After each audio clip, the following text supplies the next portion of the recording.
Já pode? Boa tarde, meus irmãos. Estamos aqui no momento especial da igreja. Como os irmãos sabem, nós vamos ter no domingo próximo, dia 23, teremos a eleição pastoral. E hoje nós temos conosco, presencialmente aqui na IPN, o pastor Caleb Duarte de Matos, que é um dos candidatos que vai concorrer à eleição do próximo domingo. E essa programação é justamente para que a igreja possa conhecê-lo. Ele vai ter uma oportunidade de fazer um estudo. Depois desse estudo, nós teremos um momento para perguntas e ele vai responder então as perguntas que os irmãos fizerem. Temos pessoas aqui no nosso auditório que poderão fazer as perguntas diretamente, e os irmãos que estão em casa acompanhando-nos através do YouTube também podem fazê-lo através do chat. Então vocês, por favor, esse é o momento em que nós temos para conhecer o pastor. Então, perguntem, apresentem as suas perguntas para que a gente possa conhecê-lo.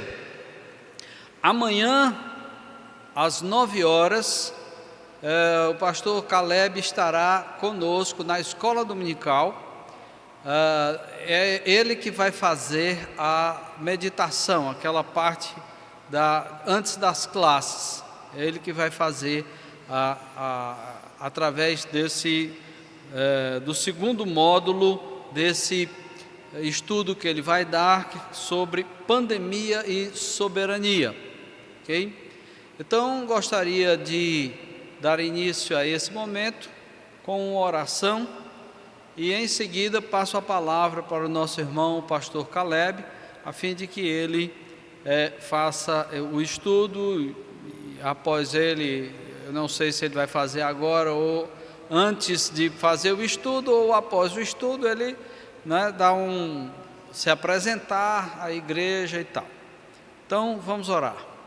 Santo e eterno Deus, misericordioso e poderoso Pai, nós te bendizemos por tua graça. Agradecemos ao Senhor Deus por essa oportunidade. Suplicamos que tu estejas conosco, nos abençoando, falando aos nossos corações. Também abençoa, Senhor Deus, todo esse processo que nós estamos levando a efeito. Abençoa, Senhor Deus, a tua igreja nesse processo eleitoral, ó Senhor, que tudo seja feito segundo a tua vontade, e nós te suplicamos, ó Deus eterno, que tu reveles aquele quem tu preparaste, separaste, ó Senhor Deus, para estar à frente dessa igreja nos próximos 2 anos. Guarda-nos, ó Senhor eterno, suplicamos em nome de Jesus. Amém. Pastor, por favor.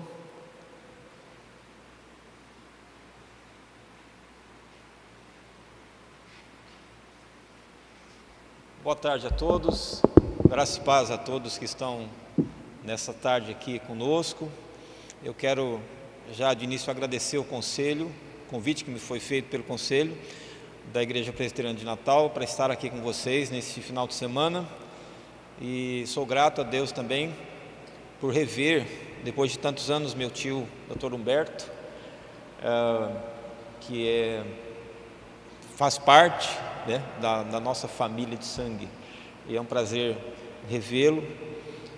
Eu sou nascido na cidade de Rio Claro, sou filho da segunda igreja presbiteriana de Rio Claro.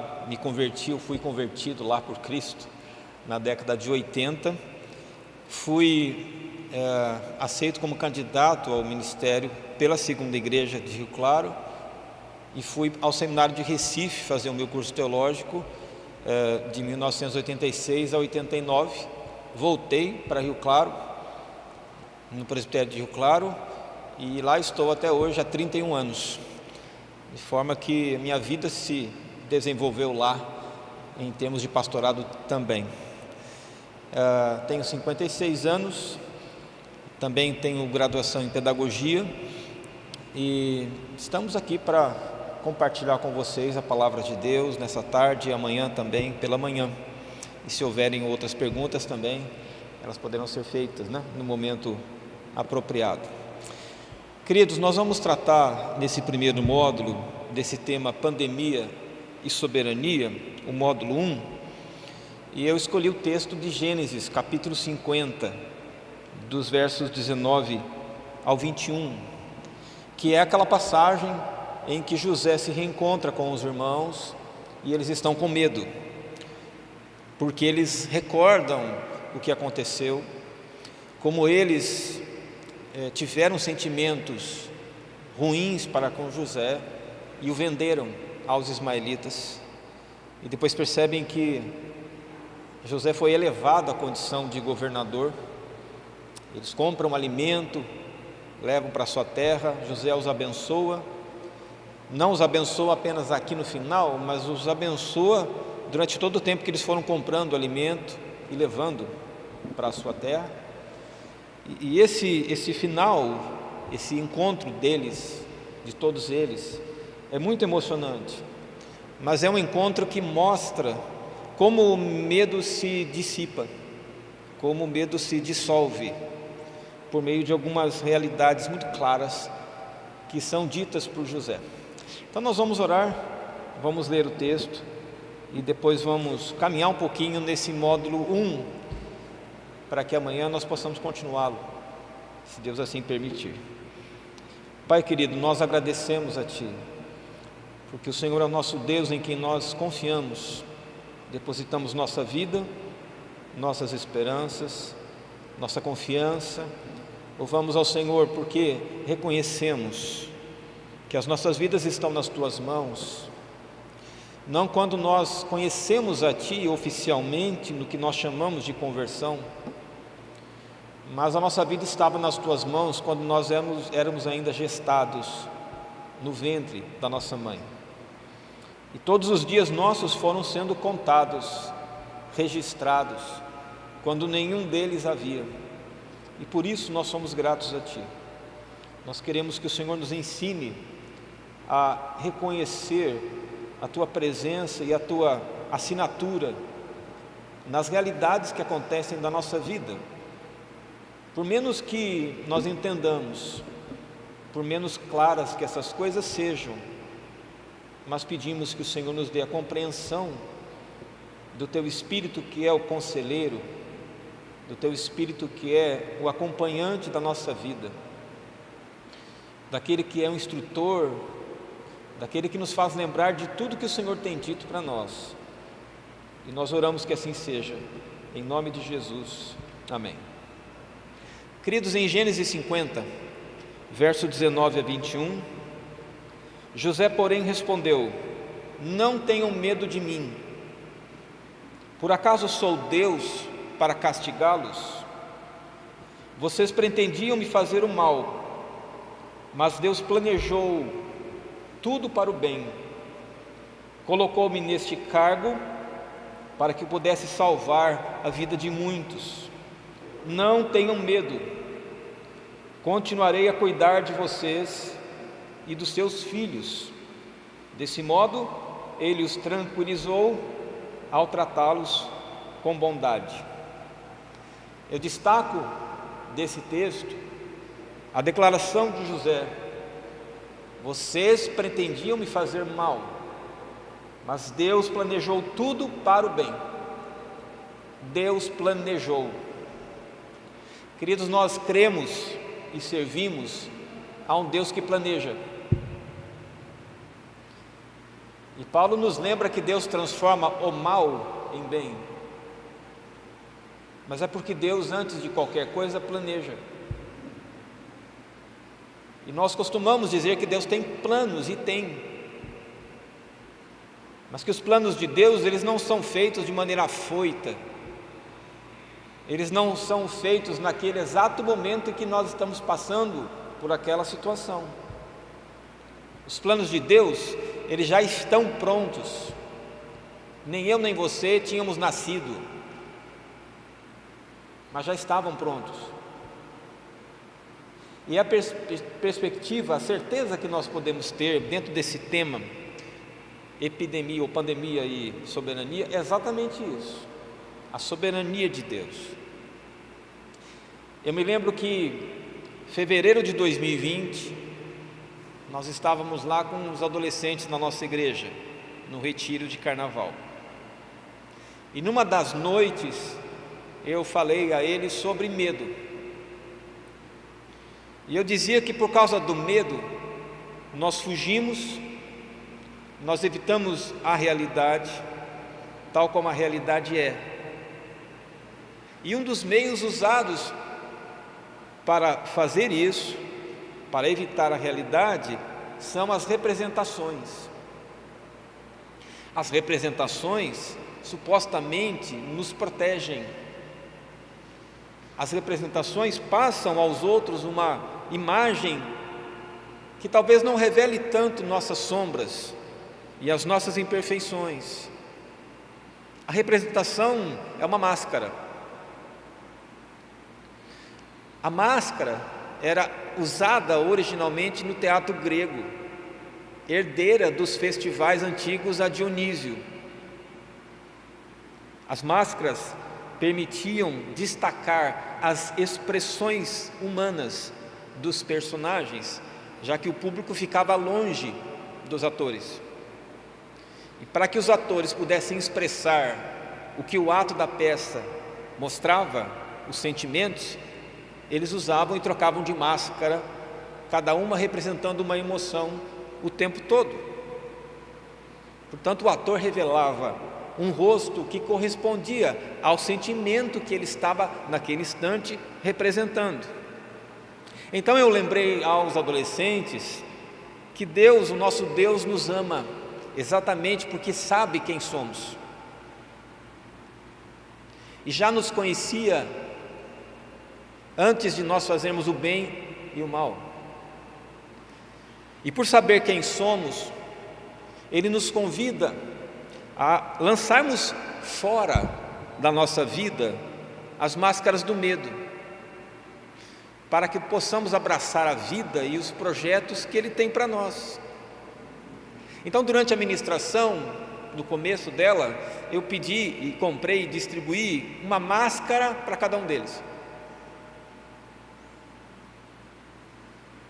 E no final da palavra eu pedi que, antes de orar,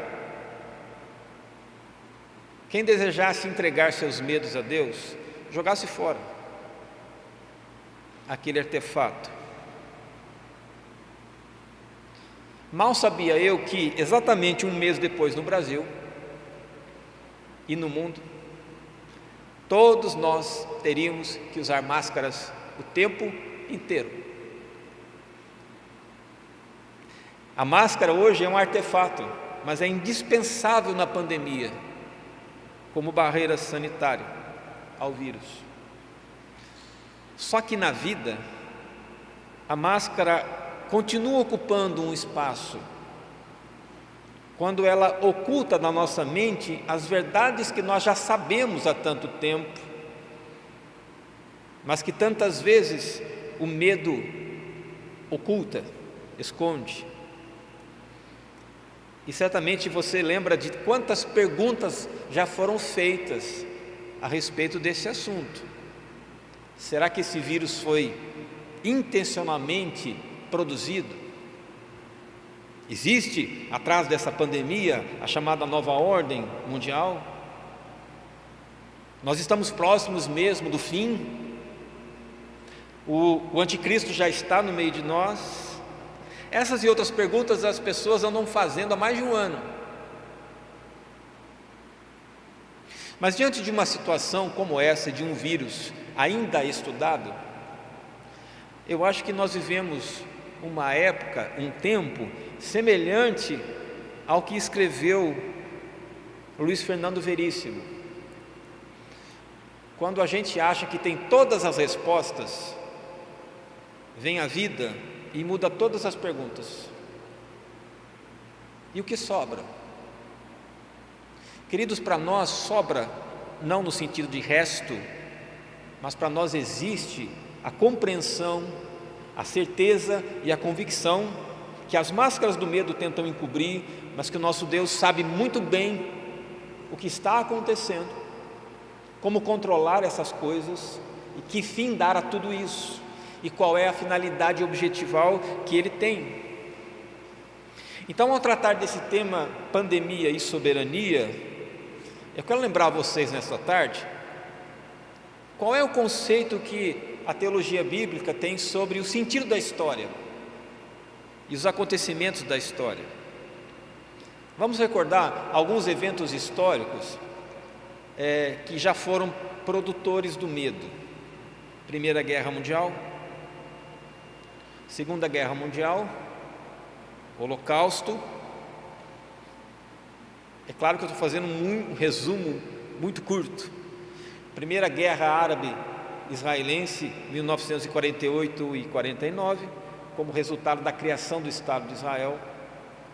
Guerra do Vietnã, comunismo russo, Guerra Fria, queda do Muro de Berlim, era pós-moderna, era da internet, coronavírus, árabes e judeus de novo brigando. Qual é o sentido de tudo isso? No mundo que cada vez mais é acelerado por mudanças tão velozes. Hendrikus Berkhoff diz que a nossa geração, e olha que ele escreveu isso há muito tempo, a nossa geração se acha estrangulada pelo medo. Medo do outro, medo do futuro, medo das coisas que nos empurram contra a nossa vontade e contra o nosso plano.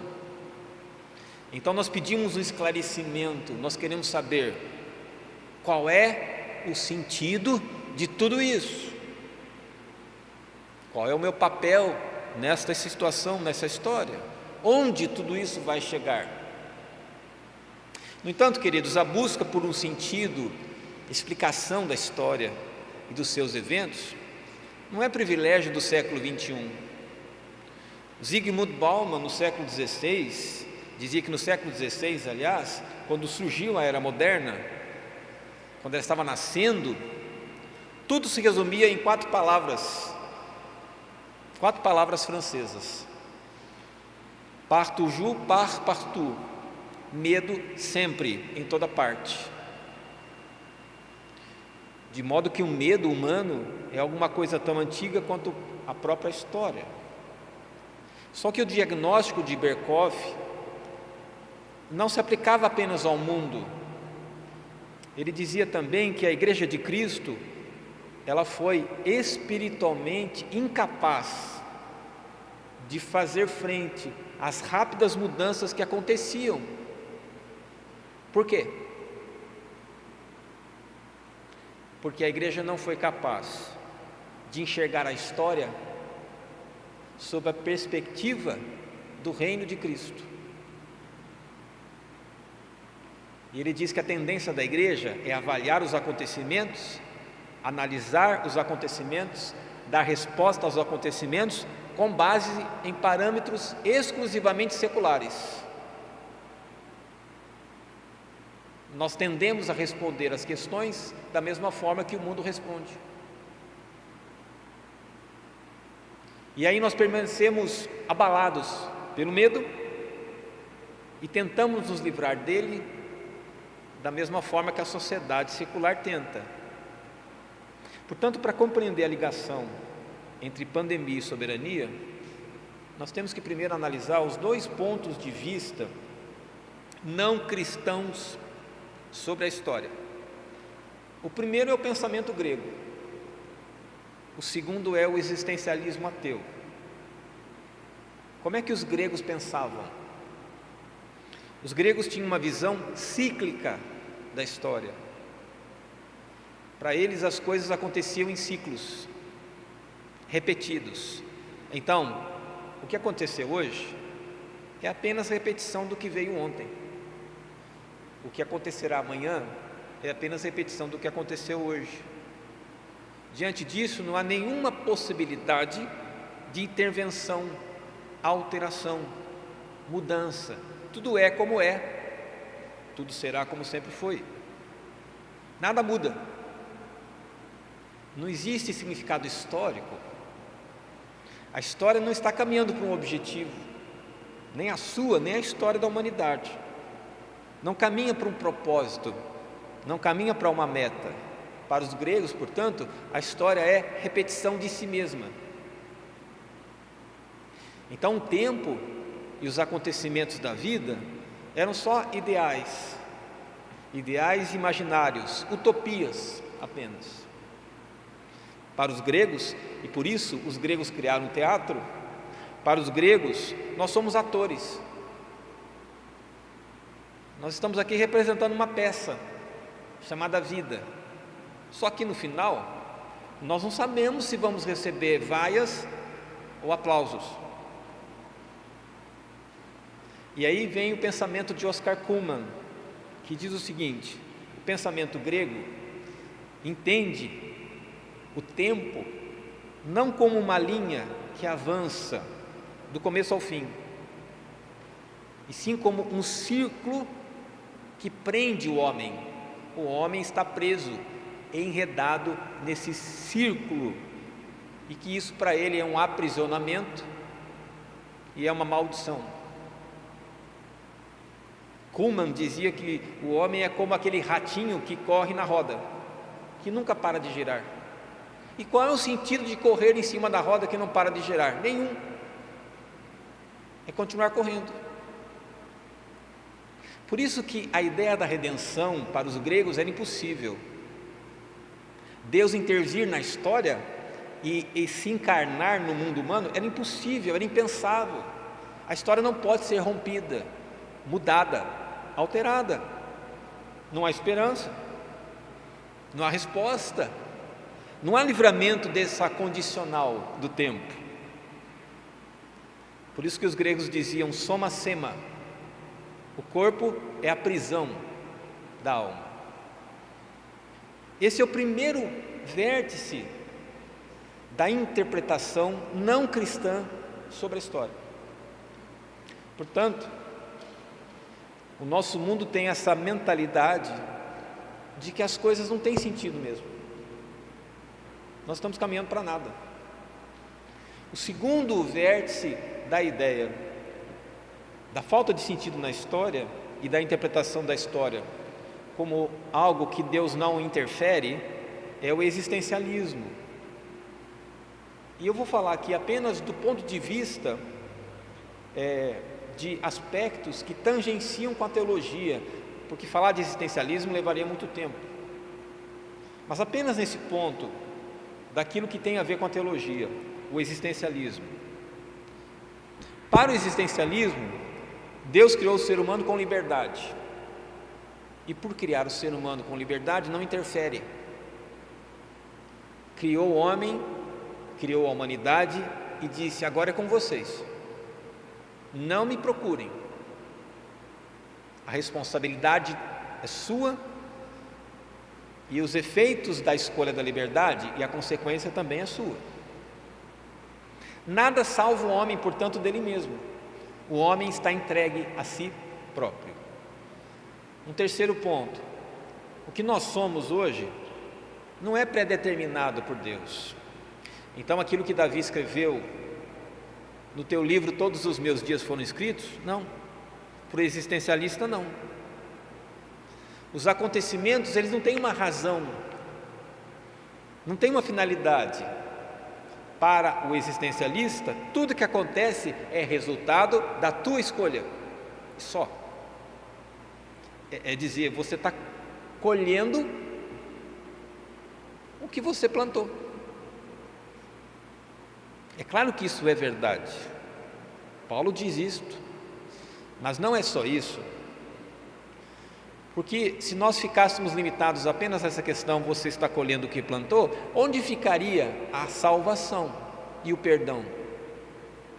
A possibilidade de um recomeço. Então, para o existencialista, tudo é por acaso. Nós estamos aqui por acaso, viemos do nada, nós não somos nada e nada nos espera. O escritor Camus escreveu A Praga, que talvez seja uma boa comparação para a gente olhar para o nosso tempo. Nessa obra do Camus, A Praga, a cidade de Oran foi invadida por ratos e eles trouxeram a peste bubônica. Os médicos trabalharam incansavelmente para tentar deter a doença e conseguiram debelar a epidemia. E tudo começou a ser motivo para celebração, comemoração, todo mundo feliz, todo mundo alegre, comemorando, já sem máscara, vamos imaginar. Só que no final da história, um dos médicos quase que diz: vocês estão alegrinhos? É só uma questão de tempo, os ratos voltarão. Esse é o pensamento existencialista. Não há motivo para ter esperança. Muitos acreditam que esse livro aí foi usado pelo Camus para se referir a Hitler na Europa. Agora, se você olhar a teologia em comparação com o existencialismo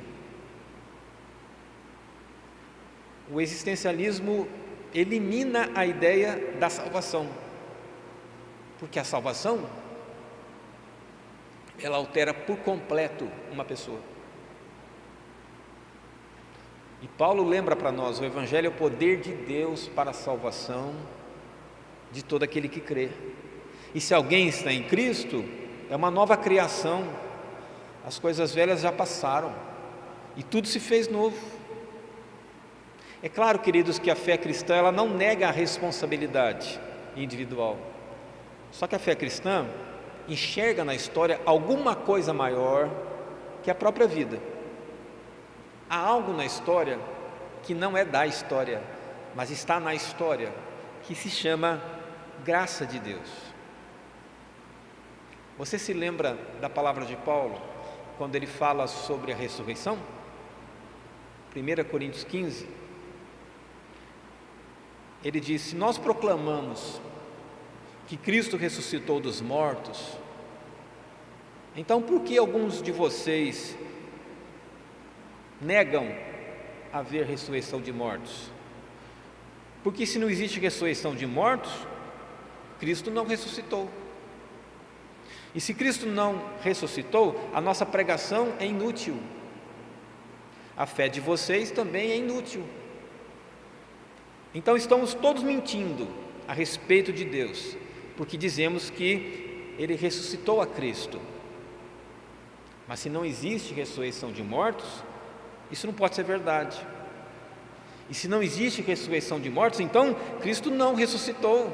E se Cristo não ressuscitou, a fé que vocês têm é inútil, e vocês ainda estão em seus pecados, e todos estamos perdidos.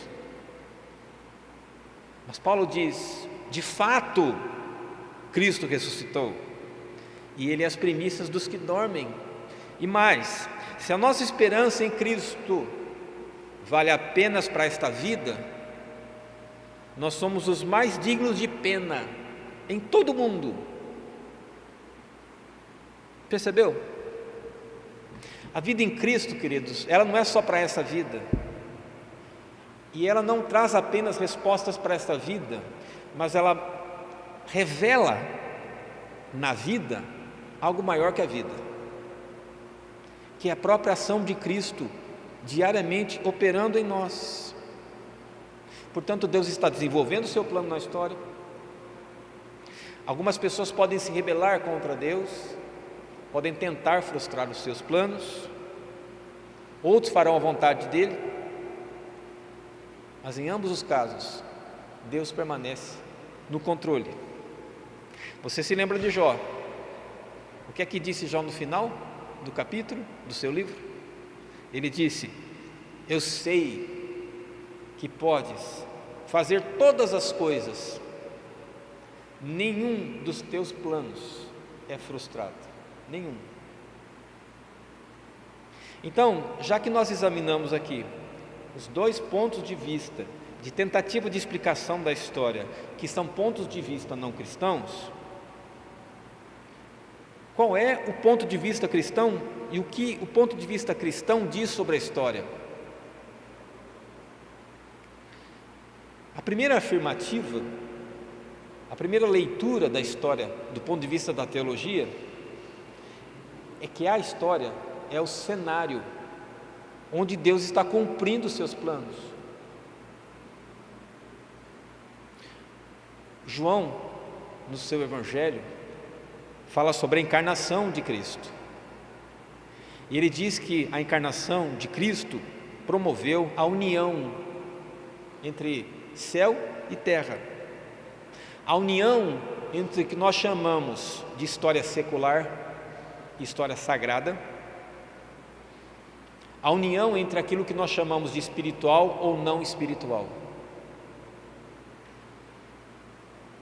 Ele diz, no princípio, aquele que é a palavra já existia.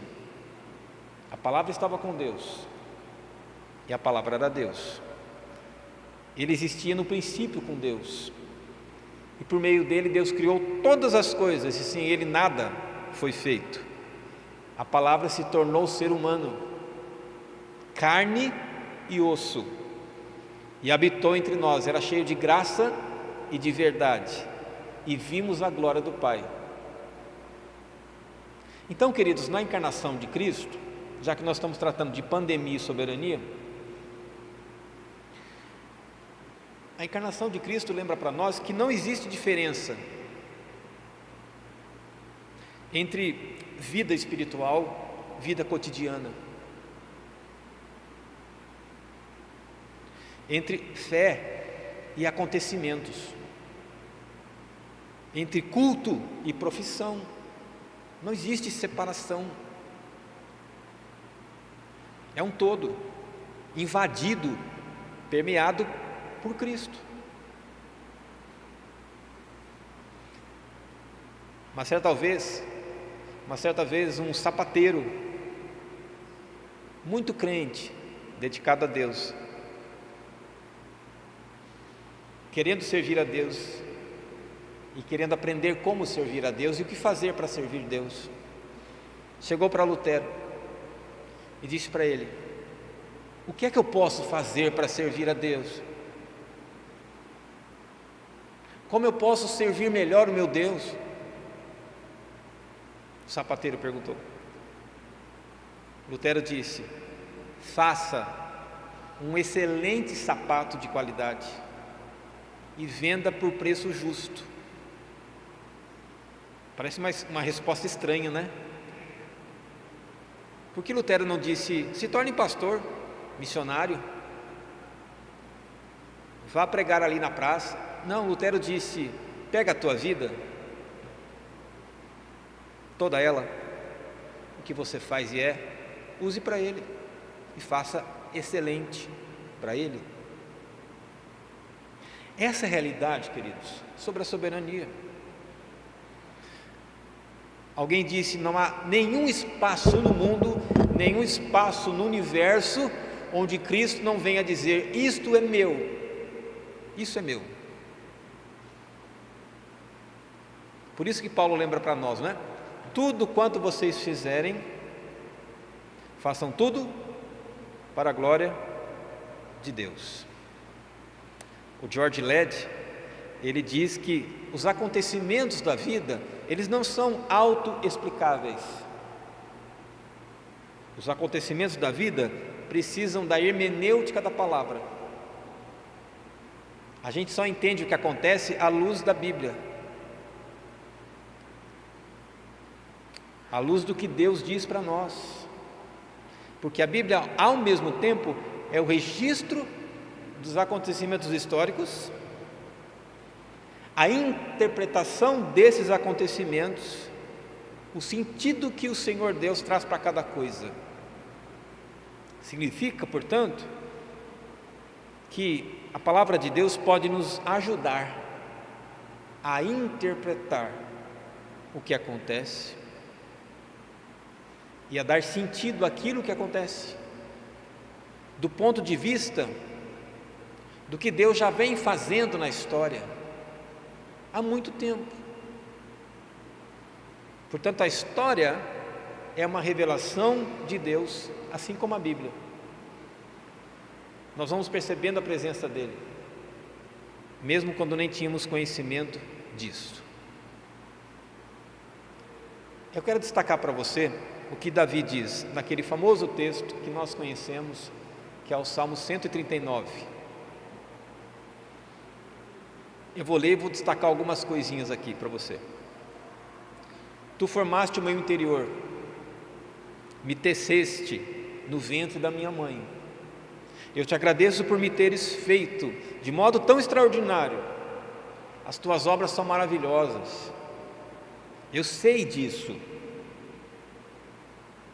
Tu me observavas quando eu estava sendo formado em segredo, enquanto eu era tecido na escuridão. Tu me viste quando eu estava ainda no ventre. Cada dia da minha vida registrado no teu livro, cada momento foi estabelecido, quando nenhum deles havia ainda. Olha que coisa maravilhosa que Davi lembra para nós. O Senhor nos teceu no ventre, e ao nos tecer no ventre, quando nem consciência disso nós tínhamos, Ele nos observava quando? Ele nos observava quando nós estávamos sendo formados. Então, quando é que foi o momento que Deus tirou os olhos de sobre você, de sobre mim? Se quando nós estávamos sendo tecidos no ventre e quando estávamos sendo formados, qual é o momento em que Deus não nos observa, não nos acompanha? Ele diz mais: cada dia da minha vida registrado no teu livro. Não é maravilhoso? Quantos dias vamos viver? 200 anos, seria ótimo. 969, como Matusalém. Mas, queridos, quantos dias nós vamos viver? Não sei, não importa. A questão que importa é cada dia da minha vida está registrado no teu livro. Cada momento estabelecido, quando nenhum deles havia. E essa é a realidade, queridos, do fato de que o Senhor Deus está com as nossas vidas na sua mão. Eu só quero colocar mais um ponto e aí nós interrompemos aqui, ok? Como é que está o horário? É isso aí? Perfeito? O segundo ponto que eu quero trazer para vocês é que Deus é o Senhor de tudo que está acontecendo. Várias passagens bíblicas, elas declaram isso, de que o reino de Deus é que governa sobre todas as coisas, que do Senhor é a terra, a sua plenitude, o mundo e os que nele habitam, que Deus inclina o coração do rei como ele, Deus, quer, que Deus é que chama Ciro, rei da Pérsia, de meu servo que fará o que eu quero, que Deus realiza tudo conforme o desígnio da sua santa vontade, e que tudo é por meio dele, tudo é dele, por ele e para ele, tudo. Ele é o Deus que fez o mundo e tudo que nele há. Ele é o Senhor do céu e da terra. Ele não habita em templos feitos pelas mãos dos homens, não é servido por mãos humanas, porque não necessita de coisa alguma, porque Ele mesmo é quem dá a vida, o fôlego, a tudo, e supre cada necessidade. E de um só homem, ele criou todas as nações da terra e decidiu de antemão onde se estabeleceriam e por quanto tempo. Olha o detalhe disto, que o nosso Deus criou as nações e Ele decidiu de antemão onde cada uma dessas nações estaria localizada e por quanto tempo.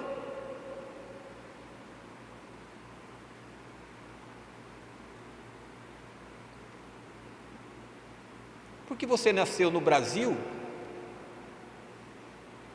Porque você nasceu em Natal?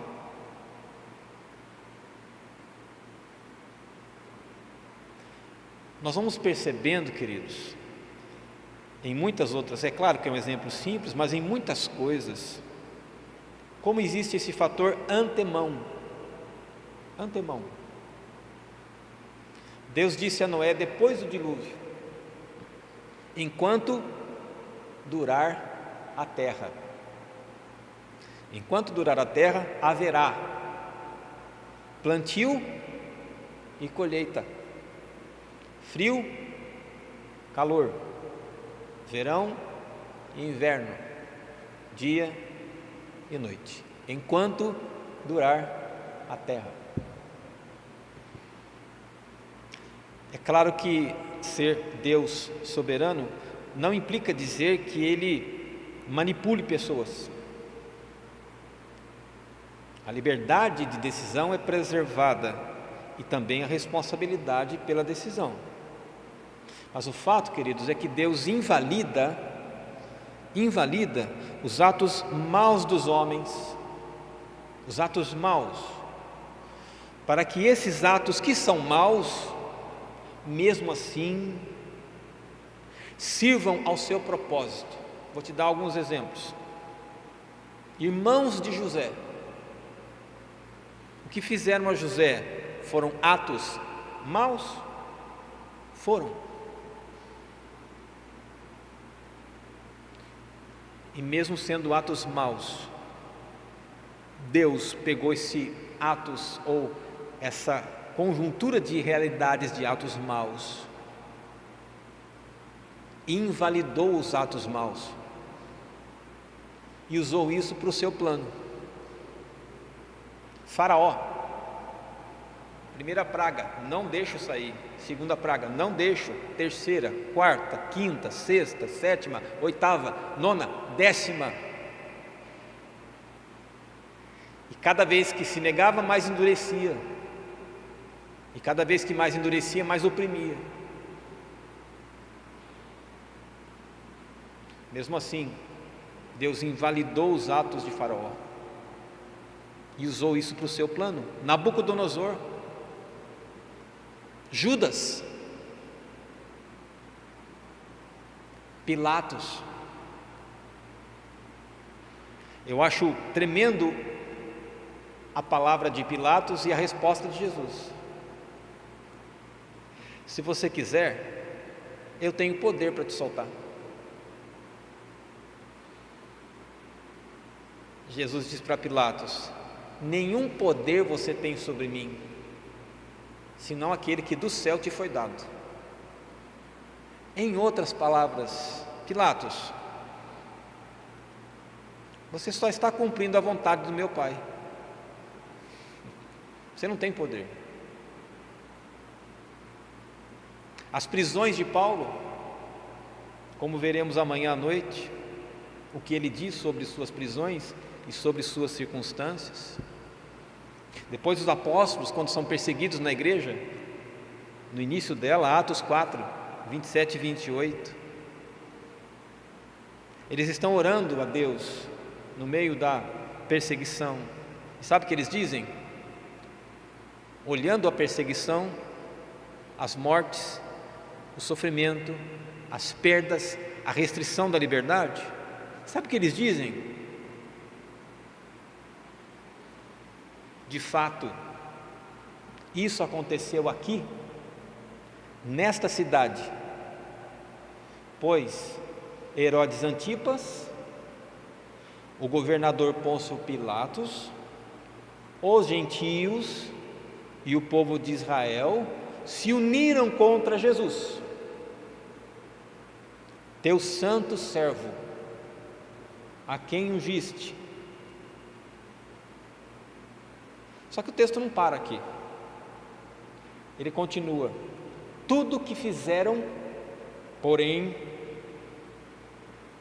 tudo que fizeram Antipas, Pôncio Pilatos, os gentios, o povo de Israel, que se uniram contra Jesus, tudo que fizeram, porém, havia sido decidido de antemão pela tua vontade.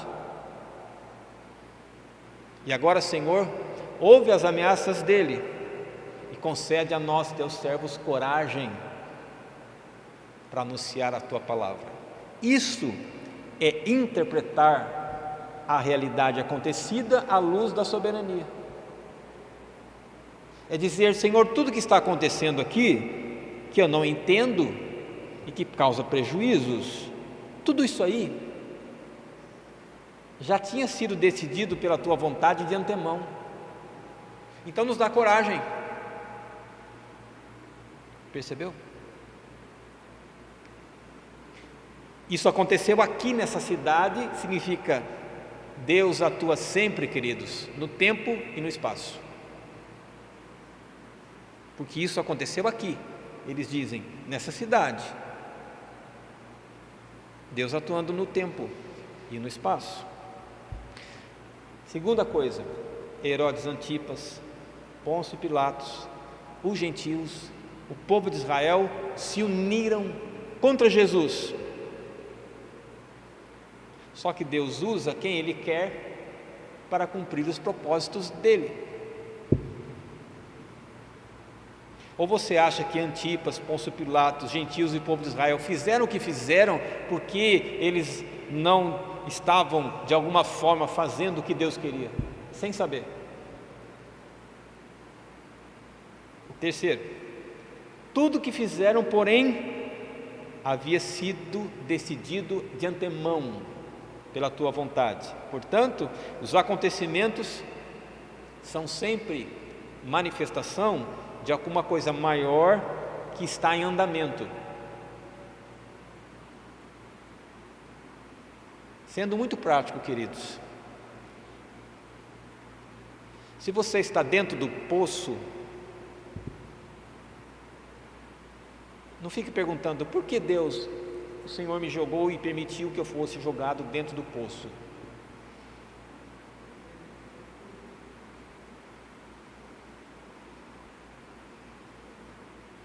Mas depois do poço tem a prisão, não é?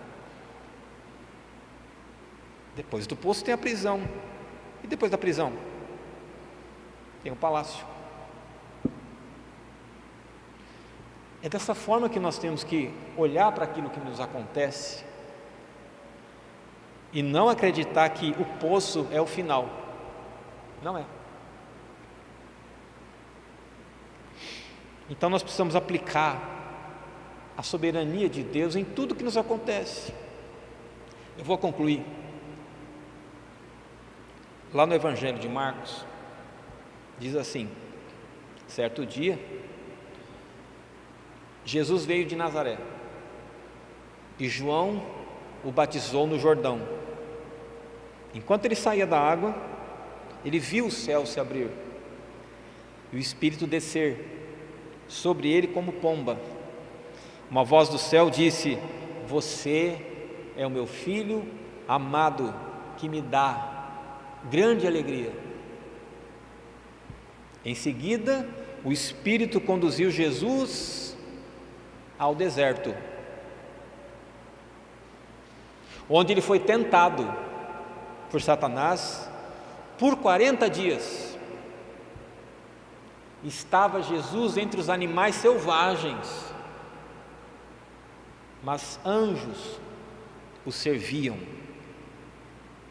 Veja só, quem é que levou Jesus ao batismo? O Espírito Santo, diz o texto. O Espírito Santo levou Jesus ao batismo realizado por João. O Espírito Santo desceu sobre Jesus em forma de pomba. E então a voz do céu disse: você é meu filho amado que me dá grande alegria. E depois? Ora, depois, o Espírito Santo conduz Jesus, o Filho amado que me dá grande prazer, conduz Jesus ao deserto. E no deserto, por 40 dias, ele é tentado por Satanás. Veja a mudança abrupta de condição, de ambiente, e mudança até de companhia de uma persona não grata, que é Satanás. Há pouco, Jesus esteve no rio, mas agora ele está no deserto. Momentos atrás ele estava ali com o primo João Batista. Agora ele está sozinho no meio dos animais. Antes ele estava na companhia do Pai. Agora é o diabo que lhe faz companhia. Ele ouviu assim: você é meu filho amado. Sabe o que ele escuta agora? Se tu és mesmo filho de Deus, manda essas pedras virarem pães. Então, queridos, de uma hora para outra, as realidades da nossa vida se alteram, sem aviso, sem preparo. Que bom, né? Se a vida fosse só o rio. Que bom se a vida só fosse a companhia de João Batista. Que bom se na vida a gente só ouvisse o tempo todo: você é meu filho amado, tenho alegria em você. Que bom se o tempo todo o Espírito Santo estivesse sobre nós como pomba. Só que a existência, ela é permeada de cenas inéditas, onde nunca estivemos. Isso acontece com todos nós que andamos pela fé. Virão aquelas perguntas: por quê? Por que agora? Por que comigo? Até quando? O que é que eu fiz afinal? Então a permanência em um estado não é própria da condição humana. O Salmo diz para nós: um dia declara outro dia, mas eu não penso que o dia de hoje declara ao dia de amanhã a mesma notícia. As misericórdias do Senhor se renovam cada manhã, diz o profeta, mas eu creio que as misericórdias de amanhã serão diferentes das misericórdias de hoje, porque hoje eu tive uma necessidade, amanhã terei outra. A misericórdia de hoje atende à necessidade do hoje, a de amanhã atenderá à necessidade do amanhã. Então, quando acabou o tempo no deserto, Jesus é alimentado por anjos, saiu de lá vitorioso, superior, renovado, preparado para a sua missão. O choro de Jesus durou uma noite, mas a sua alegria veio pela manhã. Então, ainda que em certos momentos nós nos vejamos numa experiência limitante, custosa, não vamos esquecer uma coisa: o Espírito é que levou Jesus ao deserto, e o Espírito é que levou Jesus ao batismo. Então não importa, queridos, prestar atenção onde estamos, de onde viemos. O que conta é perguntar: quem nos leva? Quem nos conduz? Não é o onde, é quem. Eu sei em quem tenho crido, diz o apóstolo Paulo. E nós sabemos que Deus faz todas as coisas cooperarem para o bem daqueles que o amam e que são chamados de acordo com o seu propósito, pois Deus conheceu de antemão os seus. Deus conheceu de antemão os seus e os predestinou para se tornarem semelhantes à imagem do seu Filho, para que ele seja o primogênito entre muitos irmãos. Amém, queridos?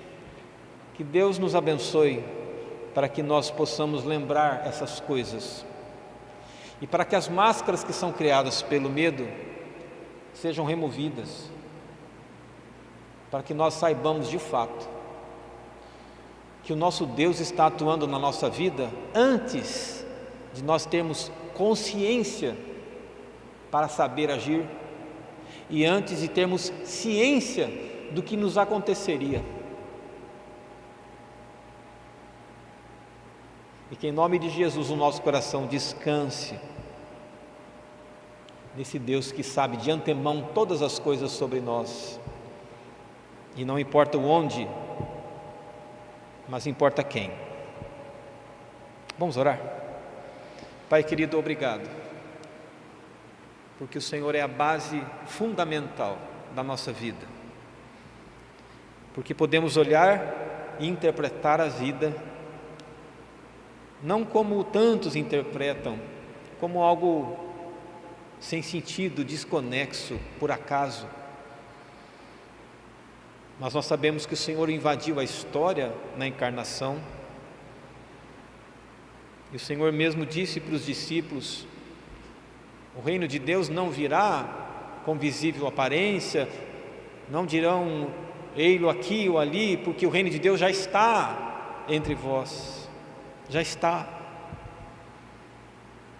Tu nos governas, Tu nos conduzes, a Tua mão nos leva. Faz-nos descansar na certeza de que podemos ouvir de Ti, Senhor: Tu és meu Filho amado, que me dá grande alegria. Em nome de Jesus, amém. Amém, queridos.